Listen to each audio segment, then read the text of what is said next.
A comienzos de 1918, la Revolución Rusa provoca una gran conmoción en el ambiente de los trabajadores y logra un fuerte impulso para la reactivación de las actividades y propaganda libertarias. Los sucesos de Rusia demostraban que los sueños de los revolucionarios no eran utópicos. La clase trabajadora, por medio de la insurrección armada, podía destruir el sistema capitalista y construir el socialismo. El movimiento obrero argentino recibía los albores de la revolución bolchevique con una fiebre de organización que generó en pocos meses la creación de sindicatos con millares y millares de afiliados. La revolución rusa despertaba grandes esperanzas en el proletariado mundial. En Alemania, desde la cárcel, Rosa Luxemburgo y Karl Liebknecht en las cartas de Espartaco proclamaban que no hay sino un modo de detener la matanza de los pueblos y alcanzar la paz. Es desencadenar una lucha de masas, huelgas en masa que paralicen toda la economía y la industria bélica. Es instaurar por la revolución de la clase obrera una república popular en Alemania. Tan solo por ese medio se logrará salvar también la revolución rusa. El desastre de la Primera Guerra Mundial ya concluía. Durante 4 años, millones de jóvenes se despanzurraban a bayonetazos en las trincheras europeas.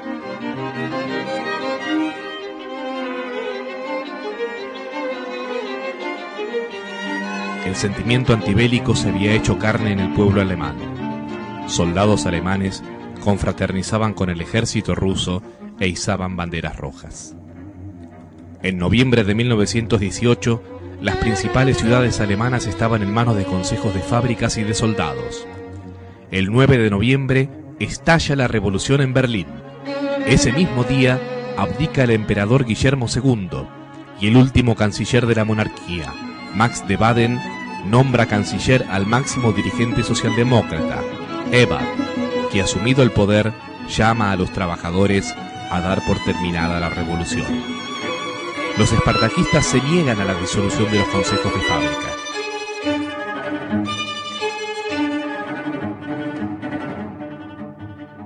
El 5 de enero de 1919, los obreros en armas enfrentarán al aparato militar del gobierno socialdemócrata de Ebert.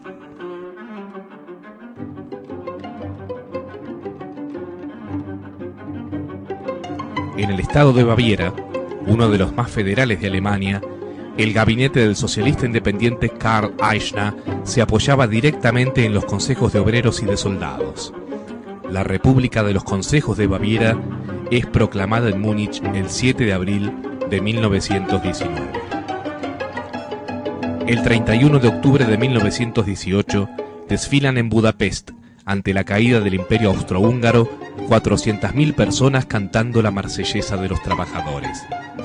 Meses más tarde, quedará constituida la República Soviética de Hungría, donde su ministro de Relaciones Exteriores, Béla Kun, será la principal figura revolucionaria. Los consejos rurales y urbanos se ocupan de la organización de la producción y de la distribución de la riqueza, mientras que los consejos de obreros y soldados toman los principales cuarteles y el control de la capital.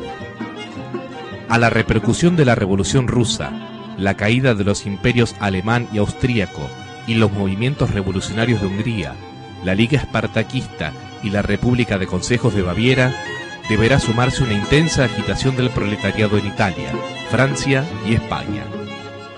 Todos estos acontecimientos van a repercutir vivamente en la Argentina, convirtiendo nuevamente a la fora anarquista en el centro de convergencia revolucionaria de las grandes masas.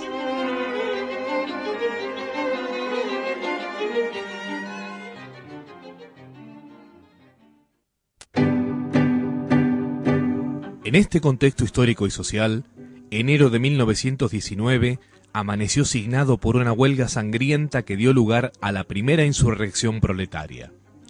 Los 2.500 huelguistas de los establecimientos metalúrgicos Bacena exigían que la jornada de trabajo se redujera de 11 a 8 horas diarias. A pesar de la huelga, la empresa siguió trabajando. El 7 de enero, las chatas, conducidas por rompehuelgas acompañados por la policía, siguieron cumpliendo con el transporte de materiales. Los huelguistas, sus mujeres y sus niños seguían a las chatas incitando a los conductores a que se plegaran al paro. Como los conductores rompehuelgas continuaban trabajando, los huelguistas apelaron a tirarles piedras desde sus barricadas, al fuerte grito de «Crumiros» y «Carneros». Inmediatamente, varios policías disparan sus fusiles y los piquetes de huelguistas son ametrallados. El resultado será de 4 obreros muertos y más de 30 heridos. Ese atropello, ese asesinato que hubo de obreros metalúrgicos de la Casa Bacena, la fora del quinto Congreso, como la fora del noveno, declaran la huelga general. Ya habíamos comenzado en el trabajo a hacer efectiva la jornada. En eso vienen delegados de la fora, de la local bonaerense, informando a los talleres la declaración de la huelga general por el motivo que era. Entonces era una casa que éramos como 100 obreros y era un barrio completamente obrero, Villa Crespo, donde estábamos instalados, y empieza a repartirse por grupos, visitando a las grandes fábricas, curtiembres, fábricas de cajones, talleristas, y así llegamos en manifestación al local de la fora. En el transcurso que se iba ahí, se paraban los tranvías, se les cortaba la soga de los troles para que no caminaran, en fin, un hecho de rebeldía. Pronto surgió la consigna de la huelga general, declarada por la Fora Anarquista del Quinto Congreso. La resolución del Consejo Federal es registrada el 8 de enero por el diario La Protesta.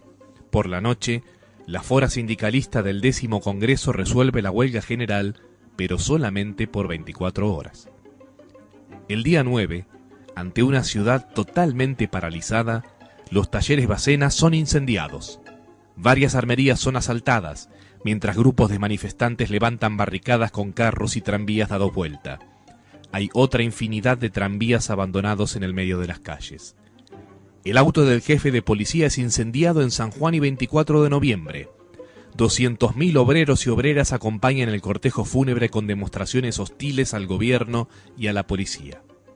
A la tarde es el entierro. Mientras se está preparando el entierro, esperando a los féretros que venían del barrio de Boedo, se asaltan armerías, se asaltan comisarías. Hay un desconcierto total, tanto en la policía como los hechos que hacen los trabajadores y además el pueblo en la calle también es descontrolado. Acercan los féretros que se llevaban a pulso, hay un gentío enorme. Nosotros que estábamos esperándolo en la calle Triunvirato y Río de Janeiro, nos aplicamos en la columna que venía ya con los féretros. Se entra en Chacarita, cuando entra cierta cantidad de gente en Chacarita, cierran los portones y empiezan las descargas de fusilería. La gente que estaba dentro de Chacarita estaría con algún revólver y se sentía un pum, pero no era ahí. Se va del lado contrario de donde vienen las balas, se va hacia los finales de Chacarita, que está sobre la calle Barnes, en el ferrocarril Pacífico, que era aquel entonces, y San Martín, y de ahí se escapa mucha gente. Creo, como ya lo dije en otra oportunidad, que mucha gente quedaron durmiendo en la Chacarita. Por la tarde de ese 9 de enero, y ante las calles en poder de los obreros, el gobierno dispone el acuartelamiento de todas las fuerzas policiales.